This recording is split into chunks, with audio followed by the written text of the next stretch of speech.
ఓం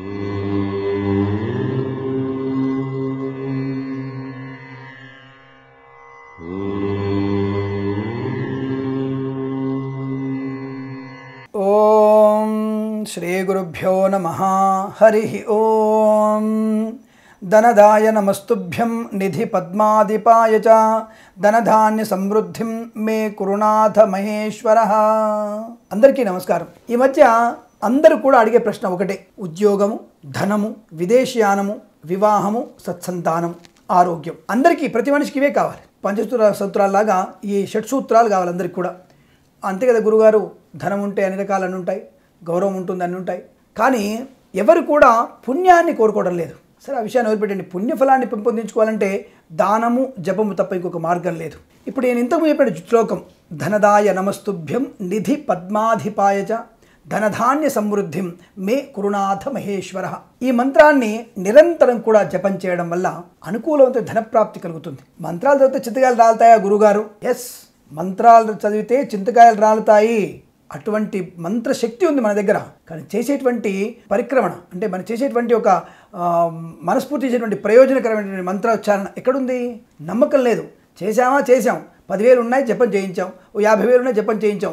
దాని మీద పరిపూర్ణటువంటి విశ్వాసాన్ని పెట్టి చేయటం లేదు. మనం పరిపూర్ణటువంటి విశ్వాసాన్ని పెట్టి చేయటం లేదు. మంత్రం వల్ల ఏమవుతుంది?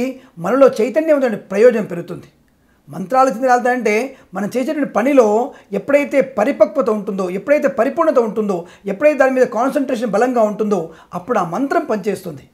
మంత్రం వల్ల ఈ యొక్క చెట్టుని ఎలా ఎక్కాలి, ఎలా వాటి తెంపాలి, చెట్టుని ఎక్కి కొయ్యాలా పళ్ళని, ఆ చింతకాయల్ని, లేదా చెట్టు కింద ఉండే రాల్చాలా, లేదా పని మనిషిని పెట్టి చేయించాలా అనేటువంటి విచక్షణ జ్ఞానాన్ని పెంపొందించుకుంటాడు. అప్పుడు ఆ మంత్రాలు చింతకాయలు రాలుతాయలా.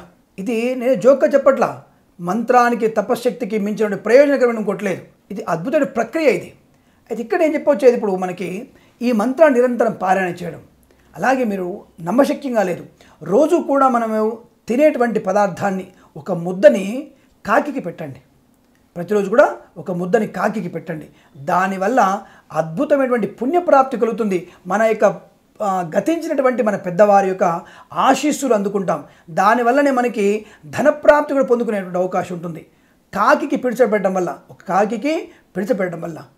అలాగే ఎక్కడైనా పుణ్యక్షేత్రానికి వెళ్ళినప్పుడు తప్పనిసరిగా మనకు తెలిసినటువంటి పెద్దలైనటువంటి వాళ్ళ పేరు మీద, మన పని వాళ్ళ పేరు మీద కూడా అర్చన కానీ దాన ధర్మాలను చేయండి. అంటే తెలియకుండా ఒక వ్యక్తికి మంచితనంతో ఆ వ్యక్తికి పుణ్యబలాన్ని కలిగించినట్టయితే ఆ వ్యక్తికి పుణ్యబలం కూడా మనకి పరోక్షంగా ఆనందాన్ని, ఐశ్వర్యాన్ని కలిగిస్తుంది. ఇటువంటి ఐశ్వర్యాన్ని పొందడానికి మనము ఏ క్షేత్రానికి వెళ్ళినా మన చుట్టూన్నటువంటి తెలిసిన వాళ్ళందరి పేరు మీద కూడా అర్చన చేయించండి, లేదా అందరి పేరు మీద కలిపి అన్నదానం చేయండి, మీ పేరు మాత్రం రాయకుండా.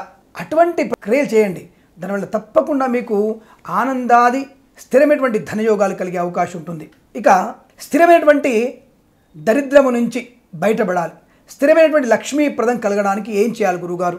ఒకటే మాట: సాయంకాల సమయంలో తప్పనిసరిగా శుక్రవారం రోజున మన ఇంటి గడపని ఆడపిల్లతో అలికించి, అనగా ఆడపిల్లతో పసుపుతో అలంకరింపజేసి, ఆడపిల్లనే ఖచ్చితంగా మనకు ఆడపిల్ల ఇంటి ఆడపడుచే కావాలి. ఆ ఇంటి ఆడపడుచుతో మన వాకిలి అంటే మన గడపకి, సింహద్వారం గడపకి పసుపుతో అలంకరింపజేసి, రంగవల్లికలు అలంకరింపజేసి, రెండు వైపులా కూడా గులాబీ పువ్వులు పెట్టించి తప్పనిసరిగా బియ్యం అంటారు వాటిని, అంటే ధాన్యం, ఒడ్లు. ఆ ఒడ్లుని గడపకి రెండు వైపులా వేసి, బాగా వినండి, ఒడ్లని రెండు వైపులుగా పోసి గడపకి అటువైపు ఇటువైపు వేసి ఆ గడపల పైన దీపపు ప్రమిదలను ఉంచండి. దీప ప్రమిదల్ని ఆ ఇంటి ఆడపడుచు వెలిగించాలి.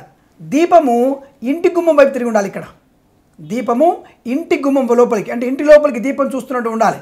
ఒకవేళ సపోజ్ మన ఇంటికి మన ఉత్తర సింహద్వారం ఉంది, గురుగారు మీరు ఒకసారి చెప్పారండి దీపాలు ఉత్తరానికి తూర్పు మాత్రమే చూస్తుండాలండి మరి అని చెప్పన్నారు కదా. మరి ఇప్పుడు ఏంటంటే లక్ష్మీ అనేటువంటిది, లక్ష్మీప్రదమైనటువంటి గృహానికి ఎదురుగా పెట్టమని చెప్తున్నాను నేను. అంటే ఈ రోజున గృహానికి ఎదురుగా శుక్రవారం రోజున రాత్రి అయిన తర్వాత, అంటే సాయంకాల సమయంలో గడపను అలంకరింపజేసి, గులాబీ పూలు పెట్టి, ఒడ్లు వేసి, దానిపైన ప్రమిదలుంచి, దీపాన్ని ఇంటివైపు తిప్పి మీరు కనుక దీపాన్ని కనుక వెలిగిస్తే, 11 శుక్రవారాలు కనుక వెలిగిస్తే మనకు స్థిరమైనటువంటి ధన ప్రాప్తి కలుగుతుంది.